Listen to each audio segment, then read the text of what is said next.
Hey guys, Ambience here. Today I'm going to be showing you how to beat Night 1 on Five Nights at Freddy's 4. So this is a guide pretty much geared toward absolute beginners. I think you will find it somewhat helpful even if you are on Night 2, Night 3, Night 4, or something like that. But it is definitely geared toward absolute beginners to the game. I'm basically just going to be talking about a lot of the general and fundamental strategies of FNaF 4. I'm going to be talking about sound cues and how to differentiate between them, stuff like that.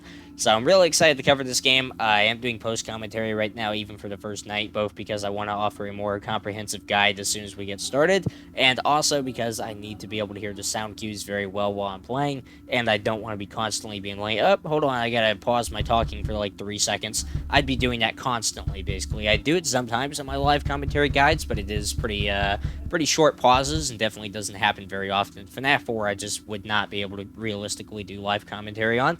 So I went ahead and started up here, went ahead and did the minigame. You move around with WASD. So as soon as you load in, then you will be in the bedroom. You have a flashlight that follows your mouse cursor, so use that to select which door you want to go to. So here's the left door, the closet, the right door, and you can also flick your mouse downward to turn behind you and look at the bed. So these are the 4 central locations of FNaF 4. There's an animatronic at each of these. Nightmare Bonnie attacks from the left door. Nightmare Chica attacks from the right door. Foxy is a bit of a strange case. He actually attacks from both hallways until he eventually sneaks into the room, but instead of jump scaring you, he ends up in the closet. So you actually don't need to check the closet until Nightmare Foxy does manage to sneak into the room, which you'll be able to tell, and I'll explain how to tell that in a moment. I'll go a lot more in-depth to that in the Night 2 guide as well. And then there's the bed, so you just flick your mouse down while you're in the main area to turn around, and press Control to use your flashlight. So basically what you're going to be doing when you run up to either the left or the right door is, for Night 1, I'd recommend taking about 5 seconds probably. Count to 5 in your head, not out loud, at least not too loud, because that's going to impact your ability to hear the sound cues, which are very important. So when you go up to a door, you're going to listen carefully for about 5 seconds, and if you don't hear breathing, then you're going to press Control, and you're going to turn on your flashlight and look down the hall, which will scare off any animatronics that are currently at the end of the hall. If you do hear breathing, then you're going to hold Shift until you hear deep footsteps. That means that an animatronic has left the door, and it's safe to open it and shine your light once again. Alright, so now let's talk about the bed. It is very simple. When you flick your mouse down to turn around, and all you're going to do is hold Control instantly as soon as you turn around.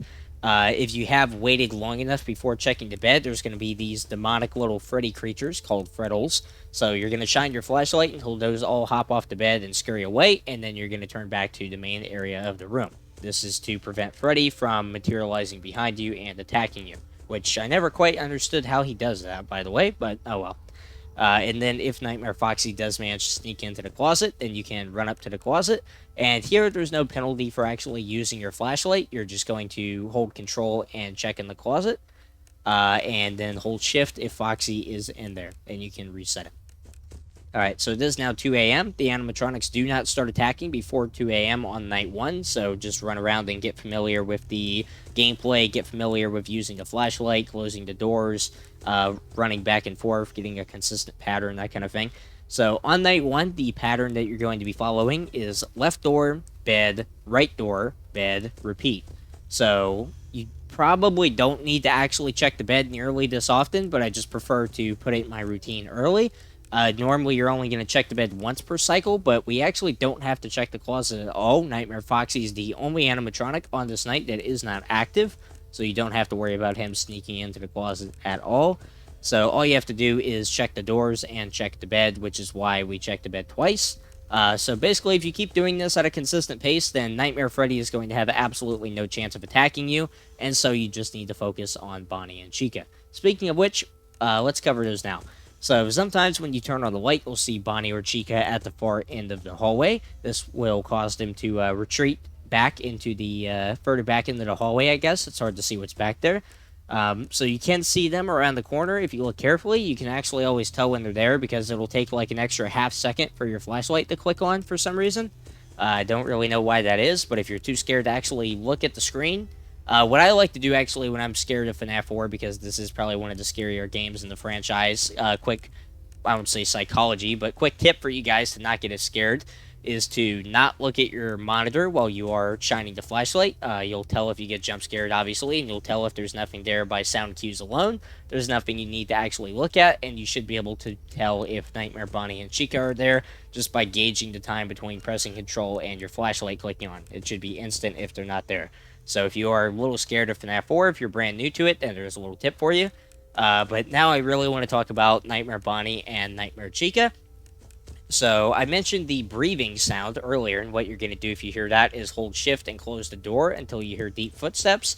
I don't actually encounter, I think, them in this run. So anyway, I want you guys to familiarize yourself with the sound cues anyway. So here's what the breathing sounds like when you're at a door and the animatronic is right in front of you.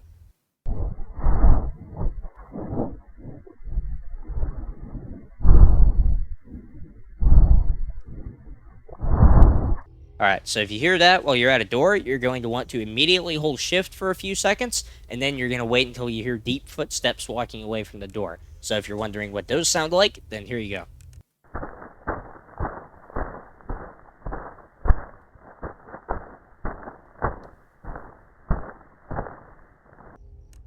Alright, those are two of the only sound cues that you actually need to know for night one. There is one more that I'd recommend learning.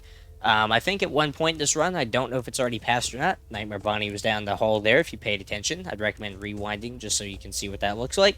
But one of the other sound cues that I'd recommend learning for night one is the sound of the frettles behind you. You're almost never going to hear this on night one if you are following the pattern that I told you, but it's good to know what they sound like anyway. So as more and more frettles accumulate on the bed, then they're going to make a weird demonic screeching noise. It's kind of hard to explain, but basically they're going to make this noise. I'm going to play it right now.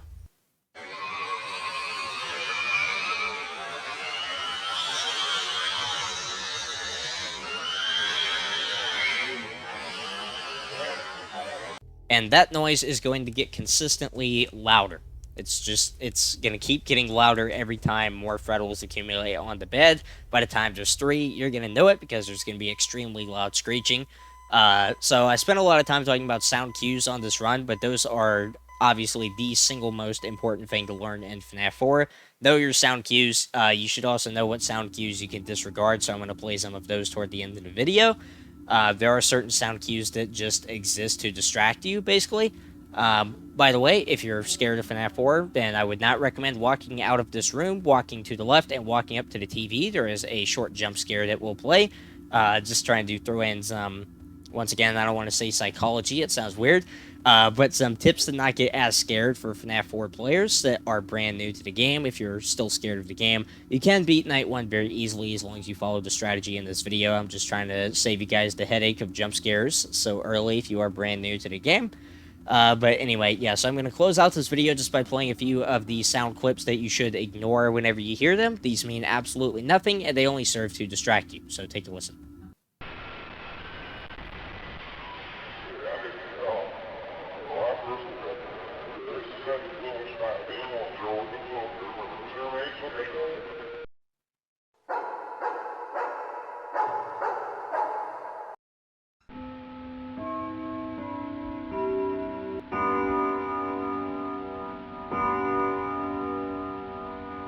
Alright guys, there you go. Those are some of the sound cues that you should disregard. So remember, left door, bed, right door, bed, you should have absolutely no problem. So with that being said, thank you guys for watching this guide. I hope it helped you, and I'll see you in the next one.